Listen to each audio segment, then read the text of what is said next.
Halo guys, balik lagi bersama saya Reza. Di sini saya sebagai seorang mahasiswa semester 6 dari Prodi D4 Teknik Informatika di Universitas Logistik dan Bisnis Internasional atau biasa disingkat dengan ULBI ya. Nah, sebentar.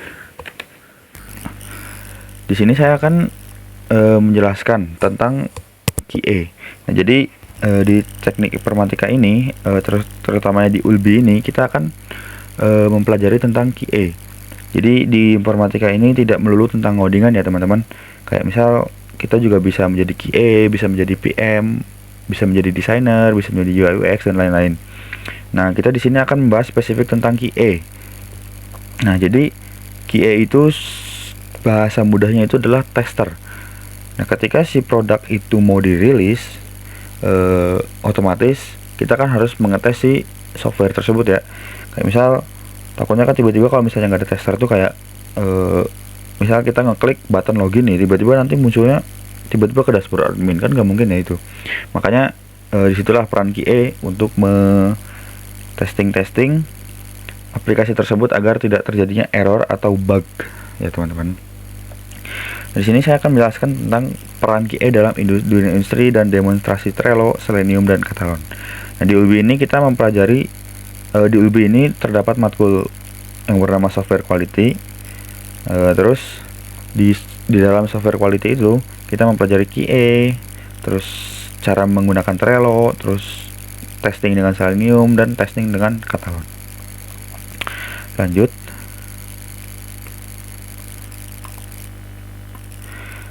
Nah, QA apa itu sih QA itu? Nah, QA itu bisa dilihat sendiri pengertiannya, serangkaian proses sistematis yang dirancang untuk memastikan standar kualitas dalam pengembangan produk perangkat lunak. Jadi QA itu seperti yang saya sudah bilang tadi, QA itu tugasnya itu untuk memastikan bahwa si software tersebut itu aman gitu, tidak terjadi error ataupun tidak terjadi bug. Bisa lihat ini fokus pencegahan bug. Nah, bukan hanya menemukan, tetapi QA berfokus pada pencegahan cacat atau bug sejak dini, meminimalkan resiko dan biaya perbaikan di kemudian hari. Lalu terlibat sejak awal pengembangan. Nah, tim QA ini berpartisipasi aktif dari fase perencanaan desain hingga implementasi dan pemeliharaan, memastikan kualitas terintegrasi di setiap langkah. Ya, seperti yang sudah saya bilang sebelumnya, QA ini sangat penting ya. Jangan sampai ketika kalian membuat sebuah software gitu tidak memiliki QA nih. Apalagi kalau misalnya produk tersebut sudah rilis atau production gitu. Kan bisa fatal ya kalau misalnya QA itu tidak ada, tiba-tiba nanti si usernya itu menemuin bug, terus bugnya itu bisa menguntungkan si user tersebut. Kayak misal kayak yang sebelumnya, kalau login tuh harusnya kan biasanya kan muncul halaman login atau enggak ya apa gitu kan, halaman login dengan Google, login dengan inilah bla bla bla gitu kan. Tiba-tiba ketika klik login, nah itu tiba-tiba muncul ke dashboard admin kan. Jadi si user ini kan nanti bisa tahu kan dashboard admin dan data-datanya itu seperti apa. Nah, itu berbahaya. Nah, itu tugas QA. Nah, ini contoh misal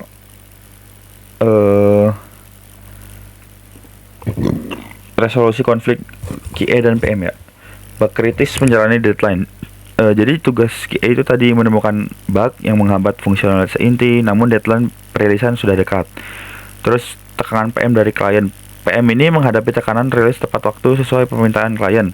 Tindakan QA yang tepat, melaporkan bug secara objektif dengan dokumentasi lengkap, serta menjelaskan potensi resiko jika tetap rilis. Jadi teman-teman, di sebuah pengembangan software itu biasanya terdapat PM, product manager. Sebelum PM itu ada product owner atau yang punya produknya tersebut, terus ada product manager, QA, sama developer ya. Developer ini bisa banyak, bisa jadi desain UI UX, bisa front end, bisa full stack, bisa back end, dan banyak lah. Nah, itu 4 itu biasanya yang ada dalam pengembangan software. Nah, tugas PM itu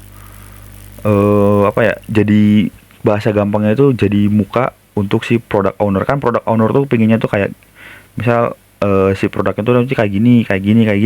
Nah, itu tuh biasanya PM sama product owner itu diskusi untuk mendapatkan sebuah user requirement. User requirement ini yang nanti akan diserahkan kepada developer untuk dikerjakan, yang mana ada terdapat fitur apa saja secara detail, terus tampilannya mau kayak gimana, itu sudah didiskusikan bersama PM dan product manager. Nah, setelah diberikan kepada developer, ketika developernya sudah beres mengerjakan mengerjakan si software tersebut, nanti akan dikonfirmasi kepada QA bahwa silahkan tes gitu, tes si software ini terdapat bug atau error atau apa gitu kan, tidak sesuai sama user requirement-nya atau bagaimana.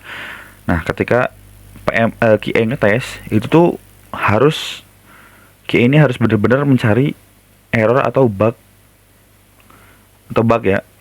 Karena kalau misalnya si QA itu, misal si developer sudah beres, terus QA-nya kayak, oh ini oke nih, nah itu nggak ada bug, nggak ada error atau apa gitu, berarti kalian tuh sudah gagal jadi QA ya.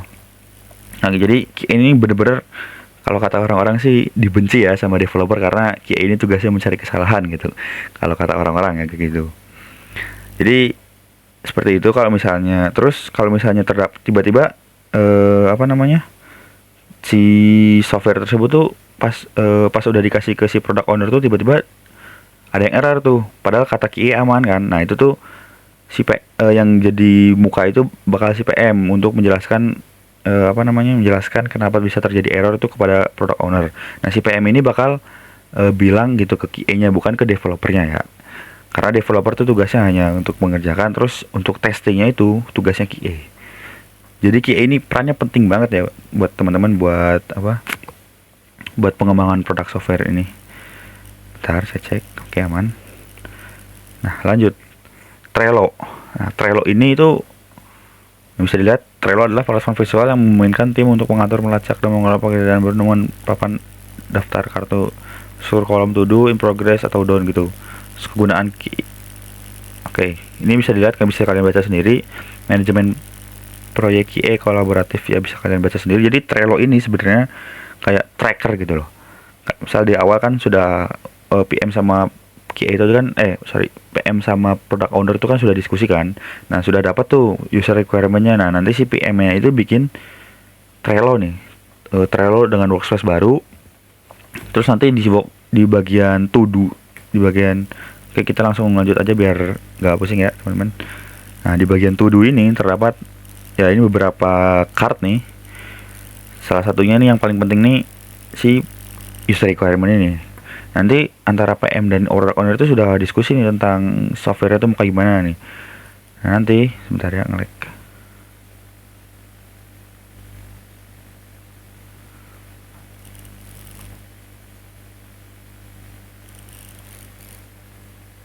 Nah, ini contohnya kayak misal user requirement, terus ini maksudnya contohnya general nih. General itu misalnya mau pakai bahasa apa, terus websitenya mau kayak gimana kan, terus menggunakan database apa, tampilan apa, loginnya manual atau apa gitu kan.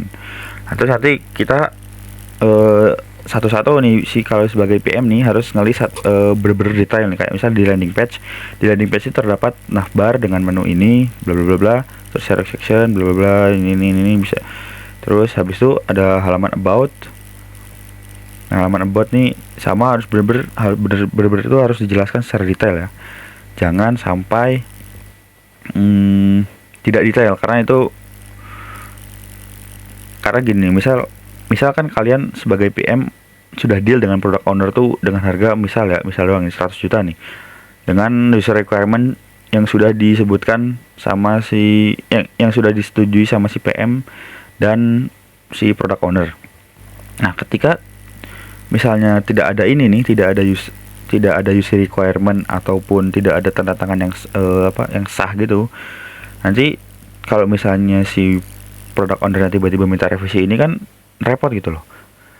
Dengan 100 juta kan, ini tuh kan kita udah deal dengan 100 juta nih, tiba-tiba si product owner itu tiba-tiba minta tambahan fitur ini, kan harusnya kan kita harusnya kan biayanya itu nambah lagi gitu loh. Bisa aja 140 juta atau enggak berapa gitu kan.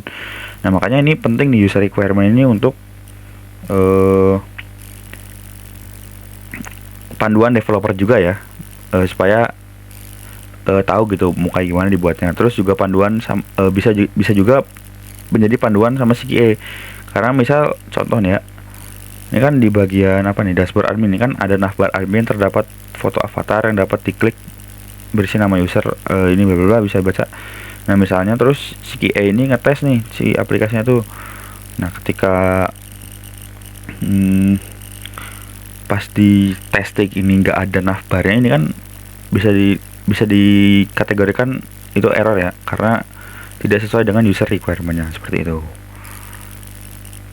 Nah, ini di apa namanya, si cardnya ini ditulis secara detail per masing-masing modul kalau nggak salah.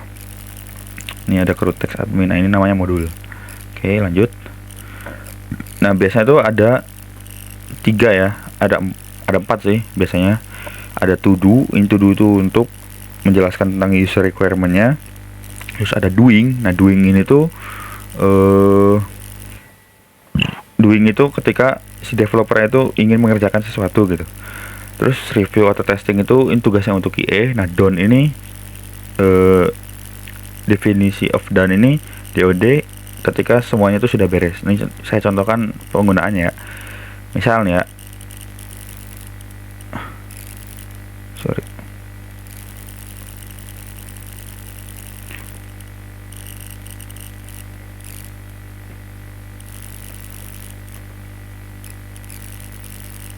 misal nih ada database kan, biasanya tuh ya ada di developer itu ada database juga kan. Misalnya database nih karena belum ada isinya nih, biasanya kalau misalnya si developer mau ngerjain tuh biasa dipindahin ke sini dulu nih. Nah, ini lagi doing kan prosesnya. Nah, ini berarti si database ini lagi dikerjakan oleh si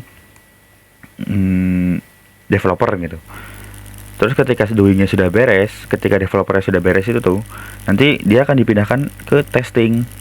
Nah, nanti akan di testing atau di review sama si QA tersebut. Nanti nih sebagai contoh yang sudah beres nih. Nah, ini ketika sudah beres tuh nanti dikasih tahu gitu, kayak kekurangannya apa aja gitu kan, kekurangannya apa aja, terdapat bug apa aja, bla bla bla kan. Nah, ini sebelum dikasih ke dan ya, ini kalau misalnya sebelum dikasih dan. Terus nanti si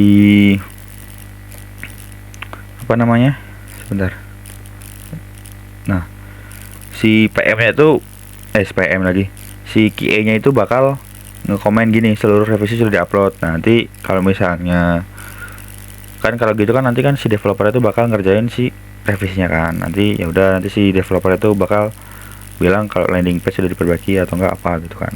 Nanti biasanya si QA ini bakal ngelis perbaikan kayak gini nih. Nanti itu kalau misalnya si developernya udah ngerjain, dicentang gitu. Jadi si Trello ini tugasnya itu untuk tracking, kayak misal produk itu software itu udah sampai mana sih gitu kan, biar si the product owner atau PM-nya itu tahu gitu bahwa itu dia lagi benar-benar dikerjain gitu kan, nggak kayak asal gitu. Oke, lanjut. Ini demo tadi sudah ya. Nah, kita lanjut ke bagian Selenium atau fondasi otomatis testing. Jadi Selenium ini adalah framework open source yang digunakan untuk mengotomasi browser. Ini memungkinkan QA untuk menulis script yang dapat berinteraksi dengan elemen web secara terprogram. Nah, jadi apa namanya, si Selenium ini tugasnya ini untuk mengetes ngetes secara otomatis gitu. Kan biasanya kalau misalnya nggak pakai Selenium kan kalau nggak pakai Selenium itu, misal contoh aja nih, kita mau ngetes kalau misalnya ada 1000 orang pakai web itu, terus akses itu secara bersamaan, apakah web itu tuh bakal down atau tidak, maksudnya servernya tuh bakal bermasalah atau tidak. Ya kan nggak bisa dong kita rekrut 1000 orang gitu, agak susah gitu. Mending kita pakai otomatisasi gitu. Biasanya kita pakainya Python. Ini sudah ada contoh kodenya. Ini untuk register ya. Nah, ini contoh kodenya from Selenium. Ini ya, ini kalian bisa cari di GPU itu juga bisa lah. Gini lah contohnya. Saya akan coba contoh run ya.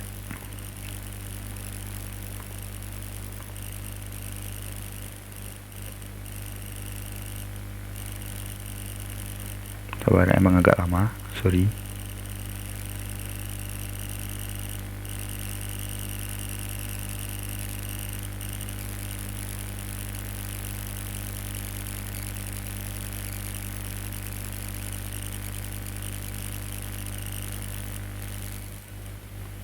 Nah, ini nih, kan nanti ketika di run tuh dia bakal muncul si Selenium driver gitu loh. Nah, ini saya nggak ngecat apa-apa nih. Ini kursor saya diem kan. Nah, dia bakal ngisi otomatis gitu. Nanti klik daftar, nah silahkan. Nah, itulah contoh penggunaan Selenium.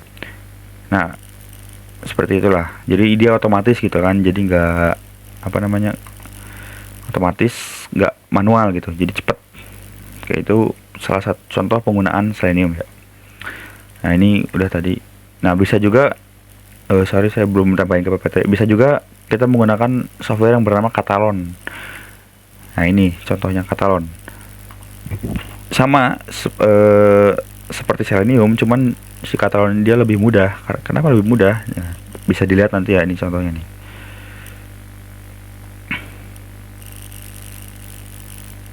Kita coba bikin baru aja lah, dari biar nggak, ini punya saya sebelumnya kan, kita bikin baru aja. Nanti kalau ini tinggal dihapus aja, tes.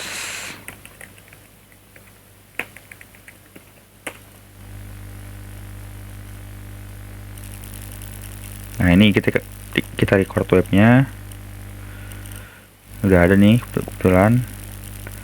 Kita record ini sebenarnya sama aja kayak Selenium, cuman dia lebih mudah aja penggunaannya nih. Sebentar, sorry. Saya perbaiki dulu. Nah, jadi dia tuh itu nge-tracking gitu loh. Kayak misal kita contoh namanya Reza. Nomor HP-nya ini, karena ini di sini bisa ngasal, udah kita ngasal dulu aja. Emailnya asal dulu aja nggak apa-apa. Sorry.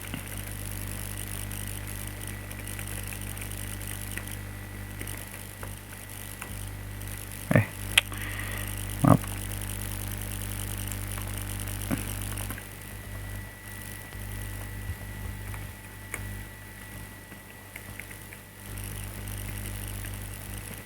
Nah, ini kan bisa lihat di sebelah kanannya nih, dia udah otomatis nih ada tuh kan daftar. Nah, muncul, kita klik OK.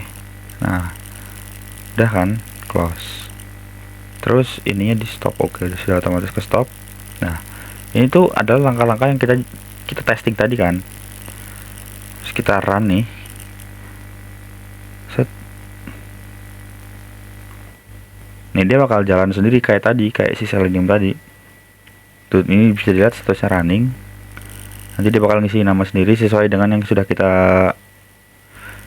ini tadi, apa namanya, ketik tadi. Tungguin aja, masih still running.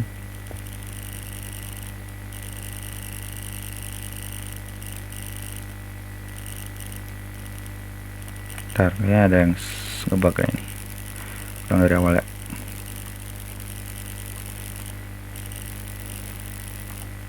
Ntar, tungguin.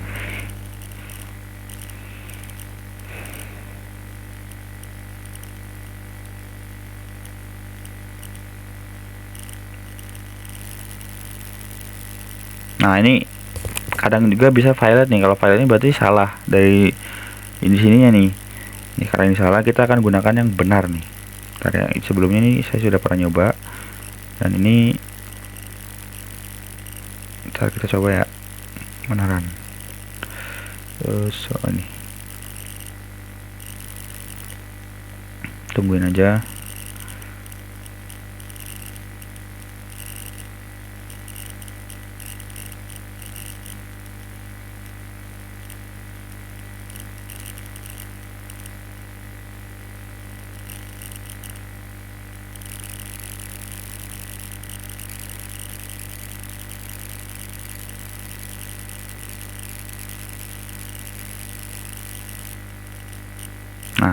dia otomatis tuh ngetik. Saya nggak ngetik apa-apa nih, daftar. Tuh, email atau nomor WhatsApp sudah ada karena sebelumnya kan emang sudah daftar kan. Jadi ya otomatis karena ininya bagus ya. Jadi ya udah ada otomatis gagal gitu kan karena nggak bisa. Dan ini tunggu aja. Nanti dia bakal klik sendiri. Karena di sini saya setnya itu 30 detik kalau nggak salah tuh. Nah, 30 detik nih.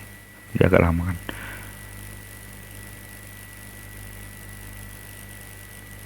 Nah, udah tuh otomatis keklik. Di sini dia berhasil kan karena tadi sudah muncul bisa kayak gitu kan. Berhasil ini di sini juga hijau tuh.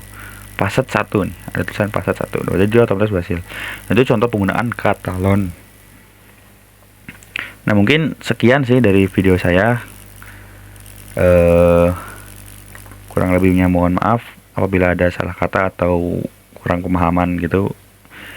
Nah, di sini saya sebagai Muhammad Farza Farhan atau biasa dipanggil dengan Reza, saya mengajak kalian untuk bergabung bersama dengan ULBI, Universitas Logistik dan Bisnis Internasional, karena di ULBI ini kita bisa, terutama di D4 Teknik Informatika ini ya, kita bisa belajar tentang QA, PM, dan lain-lain lah. Tidak melulu tentang codingan ya kita teman-teman. Bisa aja kita belajar tentang database, bisa aja kita tentang belajar desain. Nah, di situ di ULBI itu bisa diajarkan seperti itu. Nah, adapun juga ULBI itu belajar namanya SAP nanti. SAP itu apa ya, kalian bisa masuk aja ke ULBI ya teman-teman. Oke, terima kasih. Saya Reza pamit undur diri. Wassalamualaikum warahmatullahi wabarakatuh.